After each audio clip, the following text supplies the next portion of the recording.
اعوذ باللہ من الشیطان الرجیم بسم اللہ الرحمن الرحیم۔ آیت نمبر 30 ہے اور 5واں رکوع ہے جس سے اب ہم آغاز کر رہے ہیں۔ وقالت الیہود عزیر ابن اللہ، یہود نے کہا عزیر اللہ کا بیٹا ہے۔ وقالت النصارى المسیح ابن اللہ، اور نصرانیوں نے کہا، عیسائیوں نے، کہ مسیح اللہ کا بیٹا ہے۔ اب یہ آپ کو آج کل جو یہود ملیں گے وہ نہیں کہتے عزیر علیہ السلام کو اللہ کا بیٹا نہیں کہتے، بس ایک خاص برانڈ تھا یہود کے اندر، ایک خاص فیکشن تھا، ایک ڈینومینیشن تھا جو حضرت عزیر کو اللہ کا بیٹا کہتا تھا، اور اس کی وضاحت میں پہلے کر چکا ہوں کہ یہ بس وہ ایک برانڈ اس دور میں آیا تھا کہ جب حضرت عزیر علیہ السلام یہودیوں کو بیبیلونیا سے، جب یہ کیپٹیوٹی کے اندر رہ رہے تھے اور وہاں سے جب وہ لے گئے ہیں واپس یروشلم کے اندر، سائرس اعظم نے، جب رومن امپائر اور پرشین امپائرز کی آپس میں جنگیں رہتی تھیں، کبھی وہ جیت جاتے تھے کبھی وہ جیت جاتے تھے، تو جب ایرانی غالب آ گئے تو انہوں نے پھر انہیں اجازت دے دی کہ آپ واپس اپنی اسی بستی کو جا کر آباد کر سکتے ہیں اگر جانا چاہیں۔ تو پھر یہ حضرت عزیر کی قیادت میں وہاں سے نکل کر دوبارہ یروشلم آئے تھے، تو گویا حضرت عزیر ان کے لیے مسیح کا درجہ رکھتے تھے، ان کو غلامی سے نکال کر دوبارہ آزادی دلانے والے حضرت عزیر ہیں۔ تو اس کے نتیجے میں اس دور میں کوئی ایک برانڈ تھا، ایک ان کا گروہ تھا جو حضرت عزیر کو اللہ کا بیٹا کہتا تھا۔ آج کل آپ کو یہودی نہیں ملیں گے جو حضرت عزیر کو اللہ کا بیٹا کہتے ہیں۔ ذالک قولہم بافواہہم، یہ بس باتیں ہیں جو اپنے منہ سے کر رہے ہیں، کوئی حقیقت نہیں ہے، یہ ان کی بس فضول باتیں ہیں۔ یضاہئون قول الذین کفروا من قبل، یہ بس نقل کر رہے ہیں قول ان لوگوں کا جنہوں نے کفر کیا تھا پہلے جو کافر بات کہتے تھے، یہ بھی اسی طرح، یہ بھی بس پلیجرائز کر رہے ہیں بات کو، جو بات پہلے کافر کہہ چکے ہیں یہ بھی وہی کام کر رہے ہیں، وہی بات کر رہے ہیں، کوئی نئی چیز نہیں۔ قاتلہم اللہ انا یؤفکون، اللہ کی لعنت ہو ان پہ، اللہ ان کو ہلاک کرے۔ کہاں ہے یہ پھرے جا رہے ہیں، کہاں یہ پھیرے جا رہے ہیں؟ جب یہ بات کہی گئی کہ یہ پلیجرائز کر رہے ہیں، نقل کر رہے ہیں ان لوگوں کی بات کو کہ جنہوں نے پہلے کفر کیا تھا، تو اس میں یہ آپ کے ذہن میں رہنا چاہیے، عیسائیوں کے اندر جو تثلیث پیدا ہوئی تھی شروع کے اندر، یہ اب بھی ہے، تھوڑی سی اس کی شکل بدل گئی ہے۔ تثلیث کو انگلش میں کیا کہتے ہیں؟ ٹرینٹی۔ تو کرسچنز ڈوگما جو ہے، جو کرسچنز بلیف ہے، اس میں گاڈ کا جو کنسپٹ ہے وہ ٹرینٹی پہ بیس کرتا ہے۔ تثلیث، تین خدا ہیں۔ پہلے کون سے تین خدا تھے؟ دی گاڈ، دی مدر اور دی سن۔ فادر گاڈ، مدر گاڈ اور سن۔ حضرت عیسیٰ کو وہ بیٹا کہتے ہیں، اور حضرت مریم علیہ السلام کو وہ مدر کہتے ہیں، اور اللہ کو گاڈ فادر۔ بعد میں تثلیث کے اندر تھوڑی سی تبدیلی ہو گئی، اب وہ حضرت مریم علیہ السلام کی جگہ ہولی گھوسٹ کو شامل کرتے ہیں، روح القدس کو شامل کرتے ہیں۔ اب کی جو لیٹسٹ فارم ہے تثلیث کی، اس میں حضرت مریم نہیں ہے، ان کی جگہ روح القدس ہے، حضرت جبرائیل ہے، ہولی گھوسٹ تثلیث میں وہ شامل ہے۔ تو یہ جو تثلیث عیسائیوں نے آج کل اپنا رکھی ہے، اللہ فرماتے ہیں یہ کوئی نئی چیز نہیں ہے، ان سے پہلے جو کافر ہو گزرے ہیں ان کا بھی یہی وتیرہ تھا، وہ بھی یہی چیز کرتے تھے۔ اور کن کی طرف اشارہ کیا جا رہا ہے؟ پرانی جو تہذیب ہے مصر کی، مصری قدیم تہذیب کے اندر اللہ کا تصور تثلیث پر ہی بیس کرتا تھا۔ وہ بھی تین طرح کی تثلیث، تین طرح کے خدا انہوں نے بنائے ہوئے تھے، ان سب کو ملا کر ایک ہول وہ سمجھتے تھے کہ یہ سارے خدا ہیں، قدیم مصری تہذیب کے اندر بھی۔ تو یہ جو اب عیسائی بات کر رہے ہیں یہ کوئی نئی بات نہیں ہے، پہلے کافروں نے جیسی بات کی تھی یہ انہی کی نقل کر رہے ہیں۔ اتخذوا احبارہم ورہبانہم اربابا من دون اللہ، ان لوگوں نے بنا لیا ہے، ان یہودیوں نے، عیسائیوں نے، احبارہم ورہبانہم، اپنے علماء کو اور اپنے صوفیاء کو۔ احبار کہتے ہیں سکرائبز، the scholars of great authorship، وہ لوگ کہ جو بہت بڑے اسکالرز ہوں، ریسرچ اسکالرز، بڑی جن کی تحریریں ہوں، بہت جن کا واسٹ مطالعہ ہو، احبار۔ تو انہوں نے بنا لیا اپنے علماء کو ورہبانہم، اور اپنے رہبان کو، رہبان کسے کہتے ہیں؟ صوفیاء کو، منکس، راہب آپ عام لفظ سنتے ہیں۔ یہ جو رہب ہے، راہبا، اس کا لغوی مطلب، لیکسیکل میننگ اگر آپ دیکھیں عربک میں تو مطلب اس کا ہوتا ہے ڈرنا، خوف کھانا۔ جیسے آپ نے پڑھا تھا سورۃ بقرہ کے شروع میں، جب 5واں رکوع اس کا آغاز ہوا، اللہ نے بنی اسرائیل کو دعوت دینا شروع کی تو اس میں کیا کہا؟ فَإِيَّايَ فَارْهَبُونِ، خاص مجھ سے ہی ڈرو، ٹھیک ہے؟ تو رہبان وہ بندہ جو ڈرتا ہو اس بات سے کہ کہیں میں دنیا داری میں نہ پڑ جاؤں، دنیا داری کے اندر مبتلا ہونے سے وہ خائف رہتا ہے، اسے رہبان کہا جاتا ہے۔ تو وہ راہب وہ بندہ ہے کہ جو دنیا داری سے اپنا وہ سارا نسبت کاٹ چکا ہو کہ نہیں، میں نے ذرا اور طرح سے اللہ کو راضی کرنے کے لیے زندگی گزارنی۔ تو ان کے جو علماء ہیں یا صوفی ہیں، انہوں نے ان کو کیا بنا لیا؟ اربابا من دون اللہ، اللہ کے سوا اپنا رب بنا لیا۔ اب آپ جانتے ہیں کہ ایک بڑا بہت ہی فیمس لیجنڈ ہے جنروسٹی کے حوالے سے، عربین لیجنڈری پرسنالٹی حاتم طائی، اپنی جنروسٹی کی وجہ سے، سخاوت کی وجہ سے وہ ہمارے ہاں بھی آج کل محاوروں میں، گفتگو میں آ جاتا ہے۔ عام محاورہ بولا جاتا ہے، کوئی اگر تھوڑی بہت سخاوت کرے اور ہمیں اس کی سخاوت کو اتنی اچھی نہ لگے، اور بڑی تم نے بڑی حاتم طائی کی قبر پہ لات ماری ہے تم نے جا کے، یہ بڑا کام کیا تم نے، یہ محاورہ ہمارے ہاں بھی بولا جاتا ہے۔ حاتم طائی کا جو بیٹا تھا عدی بن حاتم، دو طرح سے پروننسیشن اس کی ہوتی ہے، عدی بن حاتم بھی کہتے ہیں، عدی بن حاتم بھی کہتے ہیں، وہ مسلمان ہو گئے۔ اور انہوں نے اللہ کے رسول صلی اللہ علیہ وسلم سے سوال پوچھا، اللہ کے رسول یہ اس آیت کی سمجھ نہیں آئی۔ اللہ فرما رہے ہیں کہ انہوں نے اپنے علماء کو اور اپنے یہ جو راہبین تھے ان کو خدا بنا لیا۔ اللہ، ہم نے تو ان کو خدا نہیں بنایا کبھی، اس آیت کی سمجھ نہیں آئی۔ تو اللہ کے رسول نے فرمایا، دیکھو کیا ایسا نہیں تھا کہ جو چیز وہ تمہیں بتا دیتے حلال ہے تم اسے حلال سمجھتے تھے، جو چیز وہ تمہیں بتا دیتے حرام تم ہاں جی بالکل ایسے۔ تو آپ نے فرمایا اور رب کی ماننا کسے کہتے؟ تو گویا اس میں جو اللہ کے رسول صلی اللہ علیہ وسلم نے تعریف کی، رب وہ ہے کہ جو لیجسلیٹ کرتا ہے آپ کے لیے، آپ کو بتاتا ہے کیا آپ نے کرنا ہے، کیا آپ نے نہیں کرنا۔ جس کے پاس یہ اتھارٹی ہے وہ آپ کا رب ہے۔ اب آج کے دور میں یہ لیجسلیچر کی اتھارٹی کس کے پاس ہے؟ کون ہمیں بتاتا ہے کہ اس ملک میں یہ چیزیں ہوں گی، یہ چیزیں نہیں ہوں گی؟ سوسائٹی میں کون سی چیز لانچ کرنی ہے، کون سی چیز سوسائٹی سے نکال کر لے جانی؟ جس کے پاس یہ اختیار ہو، آپ جس کو یہ اختیار دے دیں اسے آپ کیا بنا رہے ہیں؟ اپنا رب بنا رہے ہیں۔ والمسیح ابن مریم، اور مسیح ابن مریم کو بھی انہوں نے خدا بنا لیا۔ وما امروا الا ليعبدوا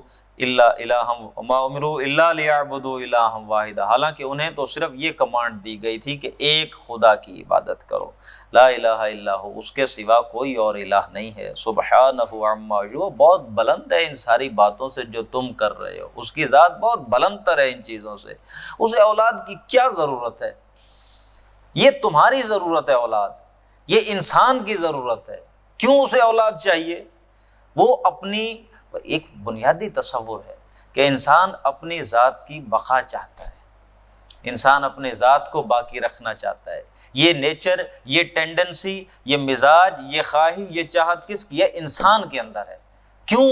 کہ اسے پتہ ہے اس نے مر جانا ہے۔ انسان جانتا ہے اس نے ہمیشہ، کوئی موت کا انکاری آج تک نہیں آیا، وہ جانتا ہے مر جائے گا، تو وہ اپنی ذات کا تسلسل کس میں دیکھتا ہے؟ اپنے بچوں میں دیکھتا ہے، اولاد میں دیکھتا ہے۔ اس طرح اس کا نام باقی رہے گا، اس لیے اسے اولاد چاہیے۔ اور چونکہ جن کے پاس وہ اولاد نہیں ہوتی وہ مال جمع کرتے ہیں تاکہ اتنا مال، اتنی امپائر کھڑی کریں، اسے یاد رکھا جائے۔ یہ تو ہیومن ٹینڈنسیز ہیں۔ اللہ کون سا ختم ہو رہا؟ اللہ کو کیوں اولاد چاہیے؟ یہ ان تمہاری چیزوں سے اللہ کی ذات بہت بلند تر ہے جو تم شریک کرتے ہو اس کے ساتھ، یہ اس کا بیٹا ہے، یہ اس کا۔ اللہ کو کوئی ضرورت نہیں ہے اولاد کی۔ اولاد یہ تمہارے لیے ضرورت ہے، اللہ کے لیے ضرورت نہیں ہے۔ یریدون ان یطفئوا نور اللہ بافواہہم، یہ اب وہ آ گئی ہیں جس سے تقریباً قرآن اکیڈمی اور تنظیم اسلامی سے متعلق ہر شخص ہی گویا کہ ان کے مفہوم کو اچھی طرح سے جانتا ہے۔ یہ دو آیتیں وہ آ رہی ہیں، ان میں سے ایک آیت تو ایسی ہے جو قرآن میں 3 مقامات پر آئی ہے اور اس میں کوئی فرق نہیں، کوئی شوشے کا بھی فرق نہیں ہے، بالکل اسی طرح 3 مقامات پر آئی ہے۔ یہ سورۃ توبہ میں پڑھ رہے ہیں، سورۃ فتح میں آئی ہے اور پھر آگے سورۃ صف میں آئی ہے۔ یریدون ان یطفئوا نور اللہ بافواہہم، اس پہ تو 2 گھنٹوں کے ہمارے لیکچرز ہو سکتے ہیں ان 2 آیتوں پر۔ یریدون، وہ چاہتے یہ ہیں کہ ان یطفئوا نور اللہ، کہ بجھا دیں اللہ کے نور کو، بافواہہم، اپنے منہوں سے، باتوں سے چاہتے ہیں کہ اللہ کی توحید، اللہ کے دین، اللہ کے پیغام کو مٹا دیں، باتوں کے ذریعے سے، اپنی پلاننگ، اپنی وہ جناب یہ جو چال بازیاں کرتے ہیں۔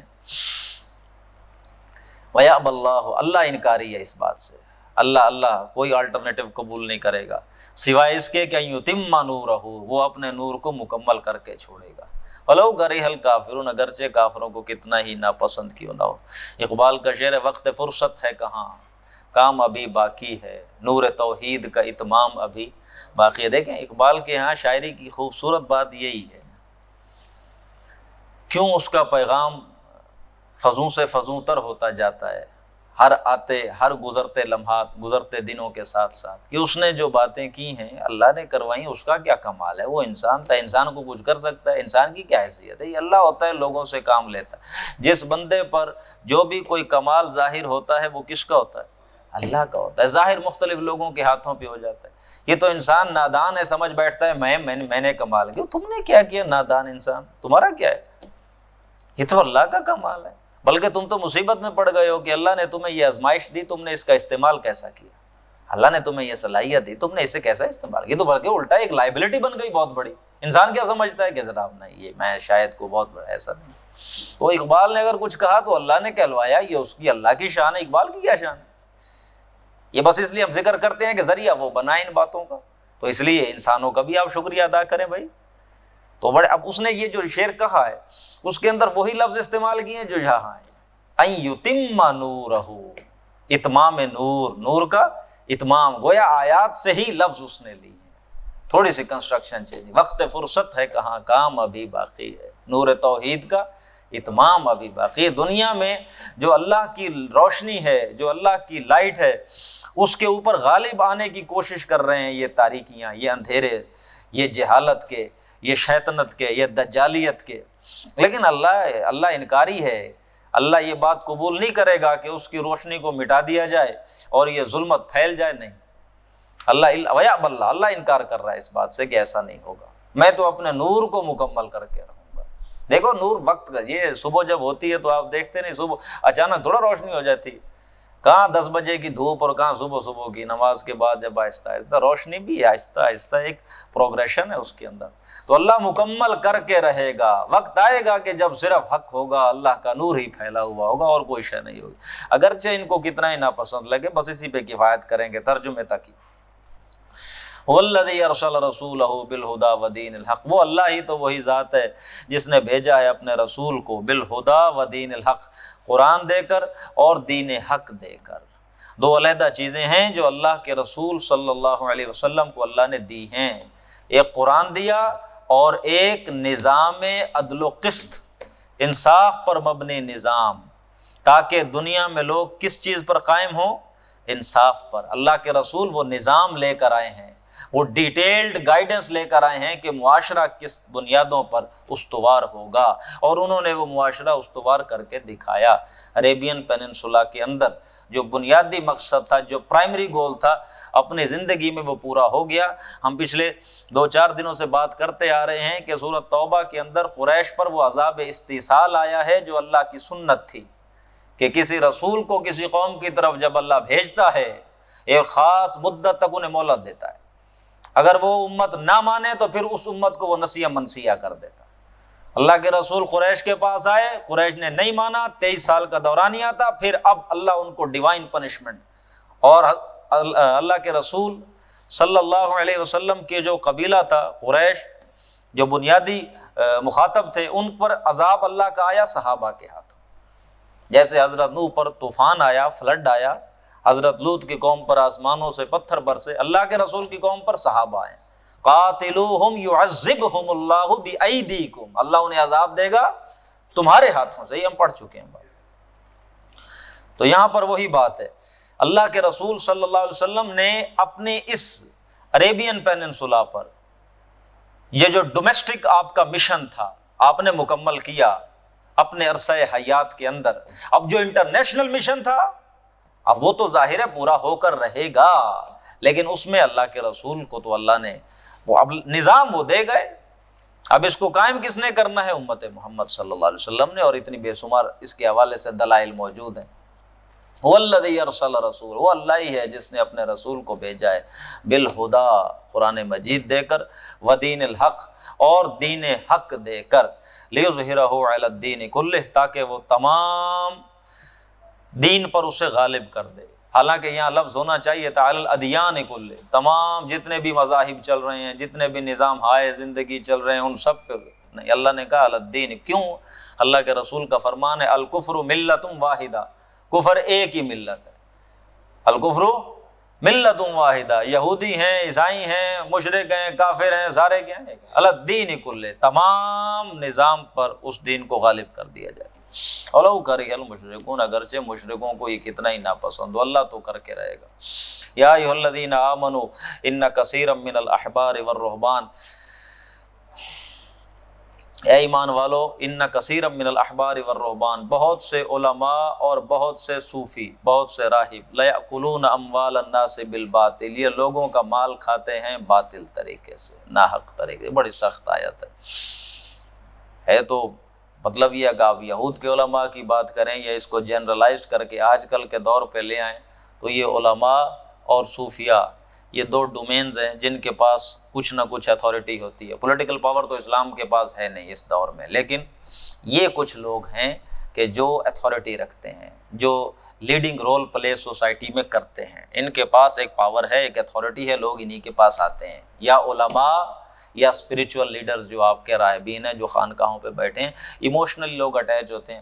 آپ ایک کوئی چنک ہے لوگوں کا جو نہیں مانتا اس کو، لیکن اکثریت آپ جانتے ہیں آج بھی 70% مسلمان مزاروں پہ جاتے ہیں، وہاں پہ بیٹھے ہوئے مجاورین کی خدمت کرتے ہیں، ان سے رائے لیتے ہیں اپنے معاملات میں کہ جو بھی ان کو، اب ظاہر ہے یہ ملنگ آپ نے دیکھا مہینے سے نہایا نہیں، اس کے پاس جا کے اس کو جناب والا اس سے دعا کروا کے اس کو پیسے دے کے اور خوش ہو جاتے ہیں کہ اب موٹر سائیکل کا ایکسیڈنٹ نہیں ہوگا میرا، اب الحمدللہ پرسکون ہو گیا کام۔ یہ تو ہمارے یہاں 70-80% لوگ ہماری امت کے ایسے ہیں کہ وہ ان اسپریچول، ان راہبین، ان صوفیاء کے پاس جاتے ہیں، اور باقی جو ماشاءاللہ بڑے انٹلیکچول ہیں، جو تھوڑا بہت پڑھ لکھ گئے ہیں یا جن کو ریزننگ آتی ہے، وہ علماء کے پاس جاتے ہیں، اور علماء الحمدللہ ایسے ہیں، ان سے بھی زیادہ ہوشیار ہوتے ہیں، تو وہ ان کو بھی اس طرح سے ڈیل کرتے ہیں کہ وہ کوئی ایسی چیز نہیں، کوئی راستہ چھوڑتے نہیں ہیں ان کے لیے۔ اور اس میں دوسری ڈائمنشن کو بھی مت بھولیں، میجورٹی تو ایسی ہے کہ وہ لوگوں کا مال ناجائز کھاتے ہیں کہ آپ سے وہ، لیکن کچھ اچھے لوگ بھی ہیں، آپ اس کو بھی نہ اگنور کریں، کچھ اچھے لوگ ہیں اور وہ مجبور ہیں۔ مطلب کافی ساری ہمارے سامنے اگزامپلز ہیں، کوئی مسجد کا امام ہے، کسی سوسائٹی کا ایک مولوی ہے، وہ بیچارہ نیک صالح آدمی ہے اور حق کا پرچار کرتا ہے، لیکن اب اس کی تنخواہ لگی ہوئی ہے اس مسجد میں، اب وہ مسجد والے، اب ظاہر ہے وہ سیدھی بات نہیں کر سکتا، کرے گا تو ڈیفینیٹلی یا فائرڈ مین، آپ کی ضرورت نہیں ہے۔ بہت سے لوگ ایسے مل جائیں گے کہ وہ، اب وہ ریئلٹی چیک، مطلب دیکھیں نا کہ اب وہ ایک سوسائٹی، اس نے آخر فیملیز، ہر کسی کی جاب ہوتی، تو ایسے لوگوں کا بہرحال دھیان رکھنا از حد ضروری ہے۔ جب تک آپ ایسے علماء کو یہ جو فائنانشیل کنسٹرینٹس ہیں ان سے آزاد نہیں کرتے، حق پریویل نہیں کرتا۔ تو یہ ایک سفیر بھی ذہن میں رکھنا چاہیے کہ ایسا بھی ہے ایک دائرہ لوگوں کا، لیکن اکثریت یہ وہ لوگ ہیں کہ جو ناجائز مال کھاتے ہیں لوگوں کا، عطیات وغیرہ لینے، چندے وغیرہ لینے، اور پھر ان کا وہ اپنا مطلب یہ ہے کہ چلیں آپ دین کی خدمت کر رہے ہیں، اتنا آپ اس سے کنزیوم کریں کہ آپ کا گزر بسر ہو جائے، ٹھیک ہے، کوئی مسئلہ، لیکن اس سے اپنی جائیداد بنانا، اپنے ایسٹس بنانا، اپنی تعیشات، لگزوریس ایک لائف سٹائل اپنا لینا، جیسے کہ آج کل ہمارے ہاں جو بھی بڑا اسکالر ہے وہ نہیں، چلو خیر چھوڑ دیں اس بات کو، آج اچھے لوگ ہیں، یہ جو ہے اس میں اکثر جو علماء ہیں اور صوفیاء ہیں وہ باطل طریقے سے لوگوں کے مال کو استعمال کرتے ہیں۔ ایک مجھے یاد آ گئی حکایت کہ ایک شخص نے ایک آ کر کسی عالم سے گزارش کی کہ میں نے رات کو خواب دیکھا ہے کہ میں گندگی کے تالاب میں ہوں اور آپ کو میں نے شہد کے تالاب میں دیکھا۔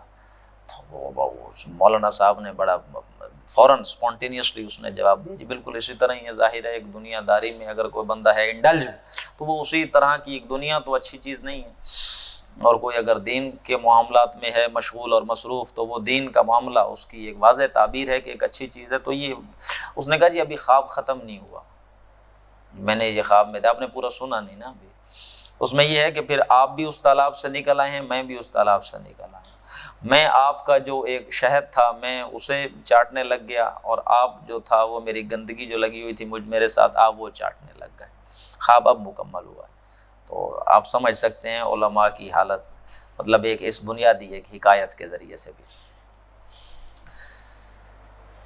وَيَصُدُّونَ عَن سَبِيلِ اللَّهِ, اور وہ روکتے ہیں اللہ کے راستے سے, اور خود بھی روکتے ہیں اللہ کے راستے سے.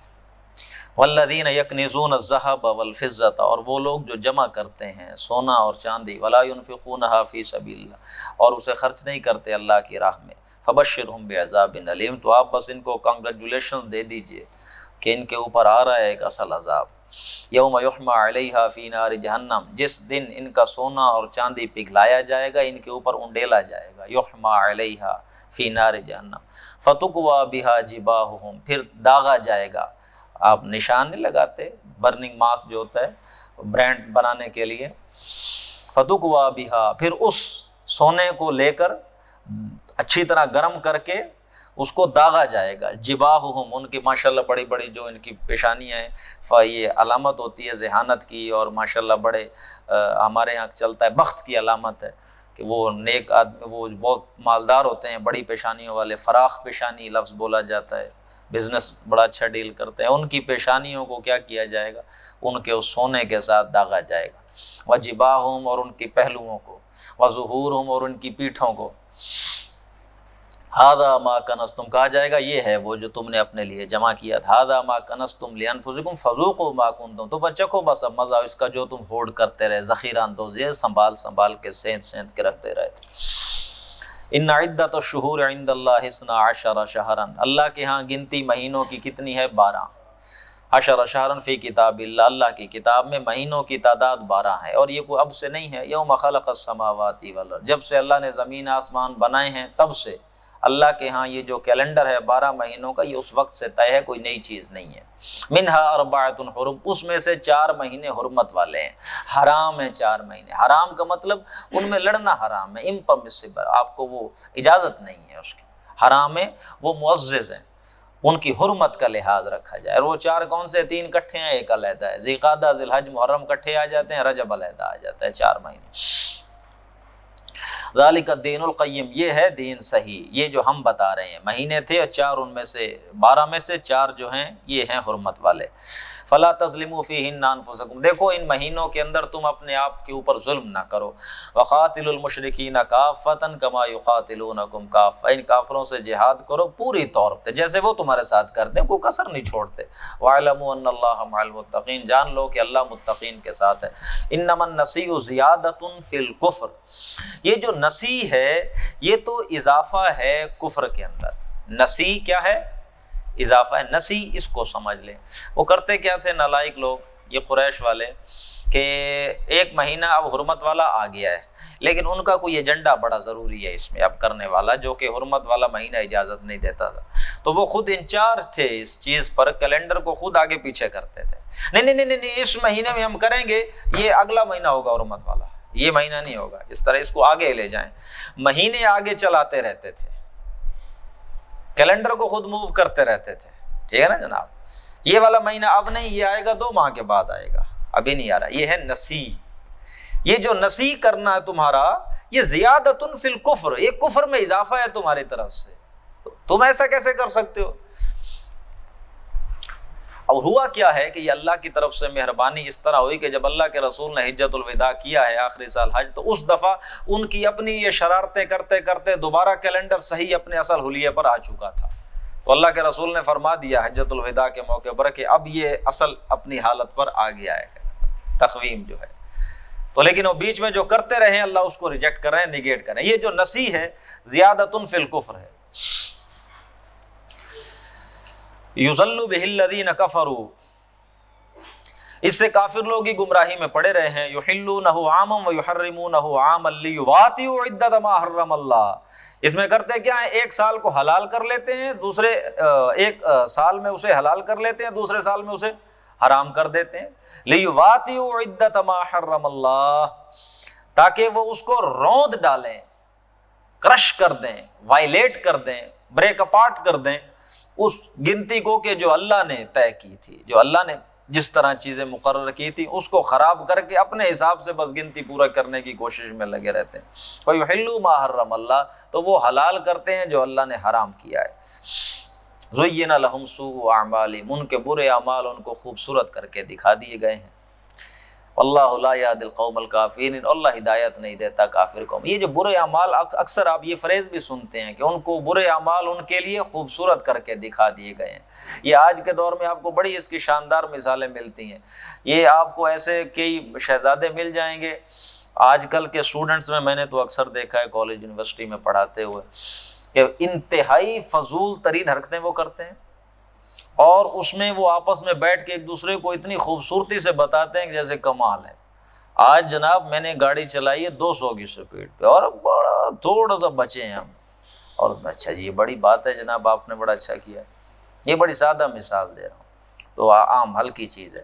لوگ بڑی نارمل چیزیں جو ہیں، اب اگر میں اس ڈومین میں جاؤں کہ جو ہمارے ہاں شیم لیسنس ہے لڑکے اور لڑکیوں کا، اور کتنا وہ پراؤڈلی ان چیزوں کو ڈسکس کرتے ہیں کہ ان کے برے اعمال مزین کر دیے گئے ہیں ان کے لیے. ہاں سب ان دا نیم آف فیشن یہ کرتے ہیں جناب. یہ تو اب ایسے نہیں کریں گے تو کون آپ کو اچھا سمجھے گا.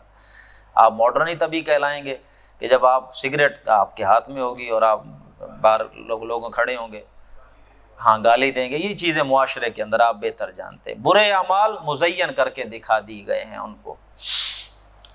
یا ایھا الذین، اب یہاں سے شروع ہو رہا ہے اللہ کے رسول کا جو انٹرنیشنل مشن تھا. ڈومیسٹک مشن مکمل ہو چکا، اس کی تو پریشانی ختم ہو گئی. اللہ کے رسول، آپ جانتے ہیں کہ جب صلح حدیبیہ ہوئی تو اللہ نے فرما دیا ہم نے آپ کو فتح عطا فرما دی، ٹھیک ہے.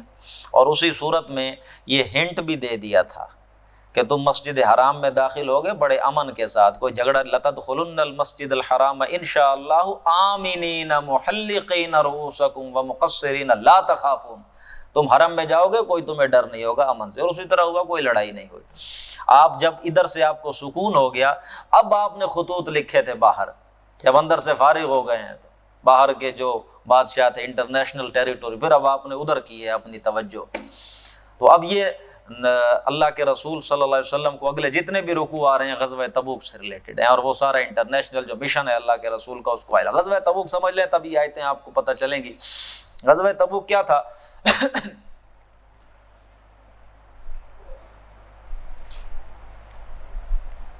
تھی تو یہ اللہ کی پلاننگ ہی، اللہ کی تدبیر ہے. یہ کوئی شاید دنیا میں اچانک نہیں ہوتی، اللہ کی پلاننگ کا ایک حصہ تھا، یوں ہی ہونا تھا.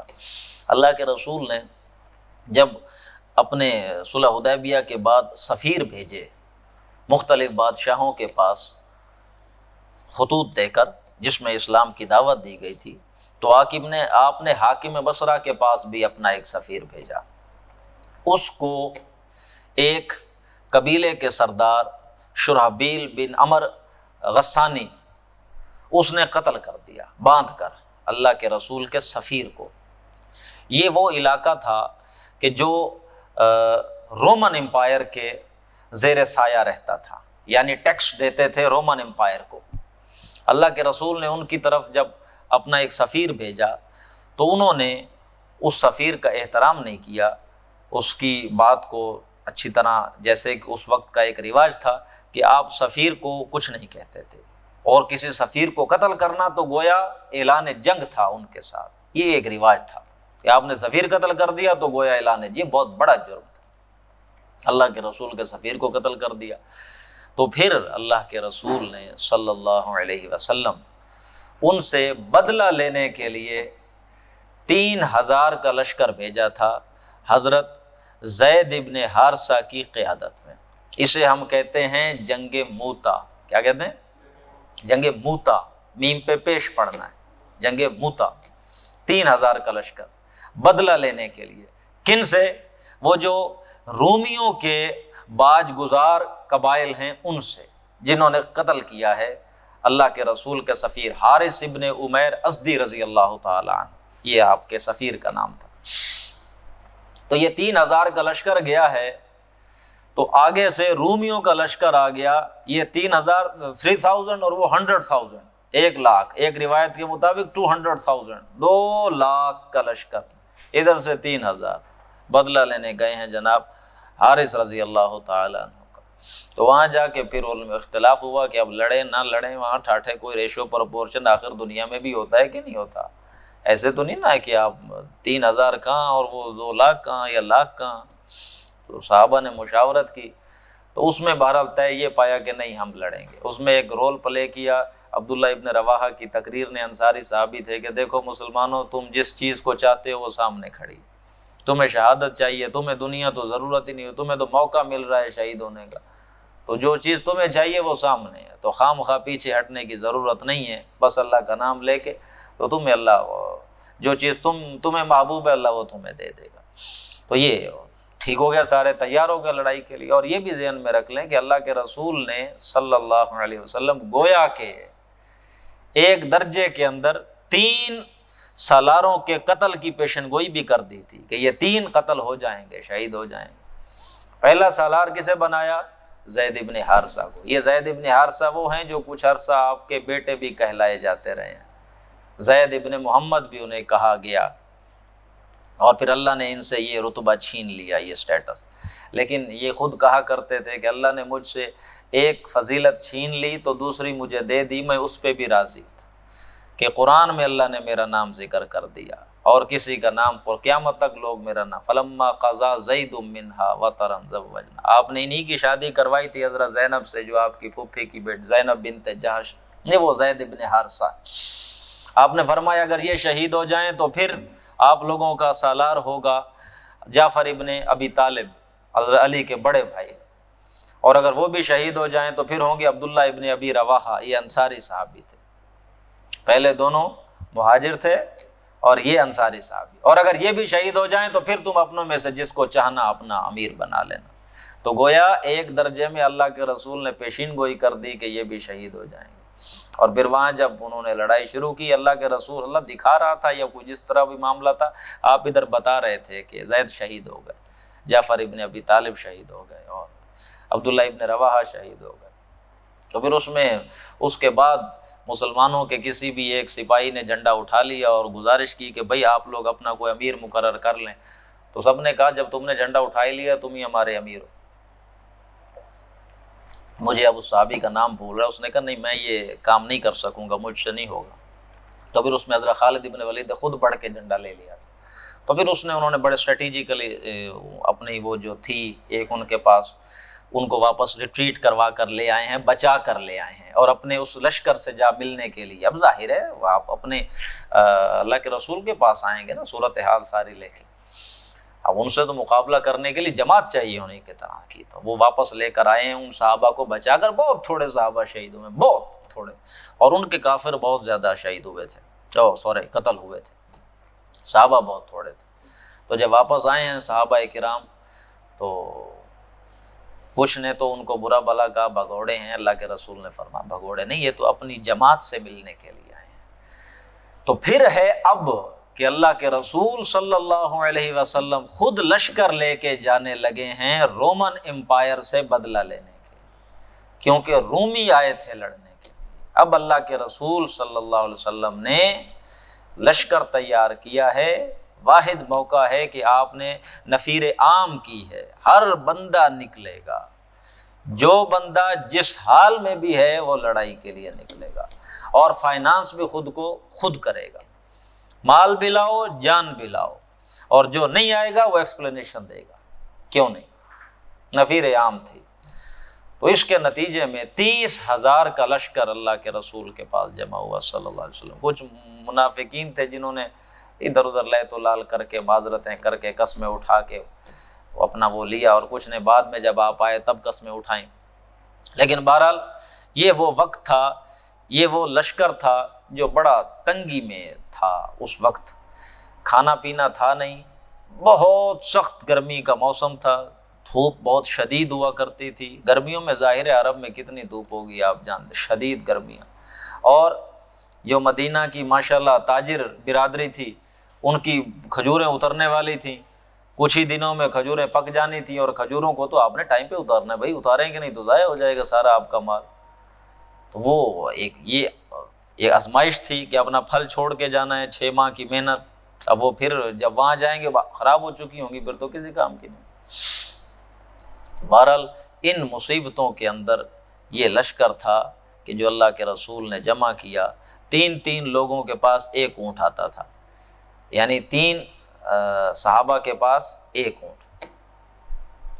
ایک منزل ایک بیٹھے گا، پھر دوسری منزل دوسرا بیٹھے گا، پھر اگلی منزل وہ بیٹھے گا، پھر باقی پیدل چلے گا. سب کھانے کے لیے کچھ نہیں تھا. ایک روایت میں آتا ہے ایک کھجور ہوتی تھی، 3 صحابہ چوستے رہتے اور راستے میں کہیں کچھ پترے بھی کھانے پڑے انہیں. اسے جیش العسرہ کہا جاتا ہے، تنگی والا لشکر. لیکن اللہ کے رسول جب تبوک کے مقام پر پہنچے ہیں، ایرانیوں کو پتہ چل گیا کہ اللہ کے رسول آئے ہیں، اور وہ مقابلے میں لڑنے ہی نہیں آئے. اب وہ جو ہرقل تھا بادشاہ رومیوں کا اس وقت ایمپرر، اسے یہ پتہ چل چکا تھا یہ محمد الرسول اللہ اللہ کے سچے رسول ہیں. اور اس نے کہا کہ مجھے میری یہ جو سلطنت ہے یہ محبوب ہے، میں نہیں چاہتا کہ ان سے ٹکرا کر اسے ہاتھ سے گنوا بیٹھوں. یہ اللہ کے رسول ہیں، ہم نے پڑھا ہوا ہے. یہ تو وہی مثال ہے کہ خربوزہ چھری پہ گرے یا چھری خربوزے پہ، کٹنا کس نے؟ خربوزہ نہیں کٹنا ہے. رسول آ گئے ہیں، ان سے ٹکرا کے آپ جیت سکتے نہیں ہیں. ہرقل کے واضح الفاظ ہیں کہ ہم نے یہ سمجھا تھا واللہ عالم کہ اسی طرح جیسے پہلے مسلمان آئے تھے اب بھی مسلمان آ جائیں گے، لیکن اب اللہ کے رسول خود آئے ہیں، اب تو آپ کسی صورت بھی نہیں جنگ جیت سکتے. اللہ کے رسول سے لڑ کے تو نہیں جیتا جا سکتا. وہ مقابلے میں آئی نہیں. اللہ کے رسول نے بہت سارے دن وہاں قیام کیا، اور گرد و نواح کے جتنے بھی وہ ان کے قبائل تھے ان سب نے ایرانیوں سے اور رومیوں سے اپنا تعلق ختم کر کے اللہ کے رسول کے ساتھ وہ معاملہ کیا، جزیہ دینے کا وعدہ کیا. تو کئی قبیلے تھے جو اسلام کے حلقے میں شامل ہو گئے، اسلام کی سربلندی کو جنہوں نے قبول کیا. تو اللہ تعالیٰ نے اس غزوے کے ذریعے کہ جس میں لڑائی تو کوئی نہیں ہوئی، طول و عرب میں دنیا کے اندر اسلام کی ایک دھاک بٹھا دی کہ جن سے رومیوں جیسی سپر پاور بھی لڑنے میدان میں، اس وقت دنیا کی سب سے بڑی طاقت رومیوں کی طاقت تھی. تو یہ بھی مسلمانوں کے خلاف لڑنے نہیں آئی میدان میں، اور آپ بالکل فاتحانہ انداز میں کئی دن آپ نے ان کی سرحد پہ قیام کیا ہے لشکر سمیت، مقابلے میں کوئی نہیں آیا. یہ فتح کی دلیل ہوتی تھی کہ آپ ان کے پاس جا کر قیام کریں اور مد مقابل کوئی نہ آئے، اور اس کے بدلے میں بڑے سارے بینیفٹس تھے جو آج. لیکن غزوہ تبوک میں یہ بھی ایک معاملہ ہوا، حضرت علی اس میں شامل نہیں ہوئے. آپ نے حضرت علی کو پیچھے مدینہ چھوڑا تھا، اور اس میں منافقین نے ظاہر ہے تانا زنی کی ہوگی، اور حضرت علی تو آپ جانتے مطلب جوانی کی پیک، بالکل اپنا شباب، بچے تھے مکہ میں تھے جب، تو 20-30 سال بعد 30-35 کی ہو گئے ہوں گے، تو انہوں نے اللہ کے رسول کو پھر پیچھے جا کر مل گئے کہ مجھے منافق باتیں کرتے ہیں اس طرح، میں نہیں مانا. تو اللہ کے رسول نے فرمایا تمہیں یہ پسند نہیں ہے کہ تمہیں مجھ سے وہی نسبت ہو جو ہارون کو موسیٰ سے تھی. ہاں جی، وہ جب گئے تھے تو ہارون کو پیچھے چھوڑ گئے تھے، اور میں گیا ہوں تمہیں. ہاں یہ ٹھیک ہے، میرے بعد نبی کوئی نہیں آئے گا. تو یہ بات بھی نوٹ رکھیں. اس میں ایک اور چیز ہے، 3 صحابہ اس تبوک کے غزوے میں شامل نہیں ہوئے تھے، اور وہ منافق نہیں تھے، سچے مسلمان تھے. 3 لوگ ہیں وہ شامل نہیں، ان کو اسی سورۃ توبہ میں ہم پڑھ لیں گے. اللہ نے پھر ان کی توبہ قبول کی، برات نازل کی. لیکن ان کے ساتھ جو معاملہ ہوا ہے، جب تک اللہ کی طرف سے یہ توبہ قبول نہیں ہو گئی، برات نہیں ہو گئی، ان کے لیے تو زندگی گویا کہ موت سے بھی زیادہ تکلیف دہ ہو گئی تھی. اب ظاہر ہے اللہ کے رسول نے بات کرنا چھوڑ دی، صحابہ سے کہا ان سے کوئی بات نہیں کرے گا، کوئی ان کے ساتھ معاملہ نہیں کرے گا. اتنا عرصہ اب وہ اللہ کے رسول کے سامنے، اللہ کے رسول بات نہیں کرتے، صحابہ بات نہیں کرتے، لین دین کسی کا نہیں، کچھ بھی نہیں، معاملہ ہی نہیں ان سے. بلا وجہ انہوں نے جھوٹ نہیں بولا، سچ کہا کہ اللہ کے رسول کوئی عذر نہیں تھا، بس ہم نے چاہا آتے ہیں لیٹ ہو گئے، بس ہم جا نہیں سکے. وَعَلَى الثَّلَاثَةِ الَّذِينَ خُلِّفُوا، یہ آیت آئے گی آگے سورۃ. تو وہ 3 کے جو پیچھے رہ گئے تھے، حَتَّى إِذَا ضَاقَتْ عَلَيْهِمُ الْأَرْضُ بِمَا رَحُبَتْ، یہ ہم پڑھ لیں گے آگے. تو یہ ہے غزوہ تبوک، اللہ کے رسول کا یہ پہلا غزوہ تھا جو انٹرنیشنلی ایک بہت بڑی اس وقت کی سپر پاور کے خلاف تھا، اور اس کا فائدہ اتنا ہوا، اس کی ہیبت اتنی ہوئی کہ عرب میں پھر کوئی ایسا نہیں رہا کہ جو مسلمانوں سے دب کے نہ رہا ہو، جس نے اسلام کو قبول نہ کر لیا ہو۔ پورے عالم عرب میں مسلمانوں کا سکہ بیٹھ گیا، اور اب واضح طور پر کیسر و کسریٰ کی سلطنتیں مد مقابل تھی۔ اس دفعہ ہوا نہیں، نیکسٹ پھر ہوگا، یہی ہوگا۔ اور آپ جانتے ہیں حضرت عمر کے دور میں پھر دونوں سلطنتیں، ان کی چولیں ہلیں، ان کے نظام ختم ہوئے، اور اتنا آیا نظام، اتنا مال غنیمت اور اتنے وسائل کہ مسلمانوں سے سنبھالے بھی نہیں گئے۔ تو اگلی آیت میں، اگلے رکوع میں ہم انشاءاللہ پھر یہی چیزیں پڑھیں گے۔ ٹھیک ہے جناب، بارک اللہ علیہ ولکم فی القرآن العظیم ونفعنی وإیاکم بالآیات والذکر الحکیم۔